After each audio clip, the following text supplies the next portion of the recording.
बात की जा रही है एक ईरानी युद्धपोत की, वॉरशिप की, जो भारत की यात्रा पर था। यहां से लौटते समय उसे अमेरिका की सबमरीन ने निशाना बना दिया।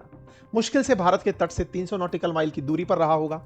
इतनी दूरी पर एक वॉरशिप को निशाना बनाया जाता है। सैकड़ों की संख्या में लोगों के लापता और मारे जाने की खबर निकल कर आती है। एक वीडियो भी इसका जारी हुआ जिसमें जहाज पर लगी आग दिखाई दे रही है।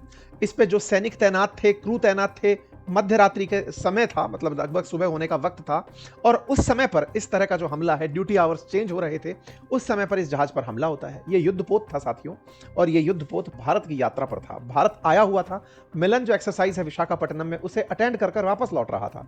तब तक अमेरिका, इजराइल मिलकर के ईरान से नहीं लड़ रहे थे।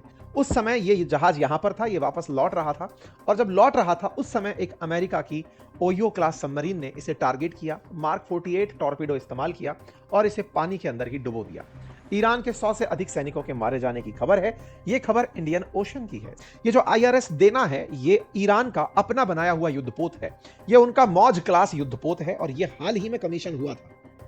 इस जहाज में रडार सिस्टम लगे हैं जो कि दुश्मन की आती हुई मिसाइलों को ट्रैक कर सकते हैं।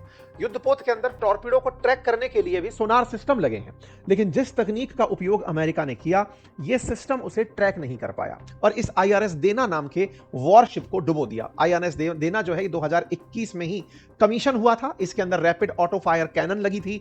इसके अंदर कैनन के साथ साथ लाइट टॉर्पीडो भी तैनात थे। इसके साथ साथ 2 हेलीकॉप्टर के लिए यहां पर हेलीपैड था जिसका इस्तेमाल होता था। निश्चित ही इससे बहुत ज्यादा सेटबैक ईरान को लगा है, और ईरान को लगे इस सेटबैक के साथ साथ वर्ल्ड में एक चिंता बढ़ी है कि ये वॉर जोन अब बड़ा होता चला जा रहा है। पहले ये ईरान और ईरान के सामने पर्शियन गल्फ तक सीमित था, लेकिन अब इसे इंडियन ओशन में भी निशाना बनाया गया है। इससे प्रतीत होता है कि अमेरिका इस वॉर के क्षेत्र को बड़ा करना चाहता है और क्षेत्र को बड़ा करके दुनिया भर की अर्थव्यवस्थाओं को अपने कुचक्र में बांधना चाहता है।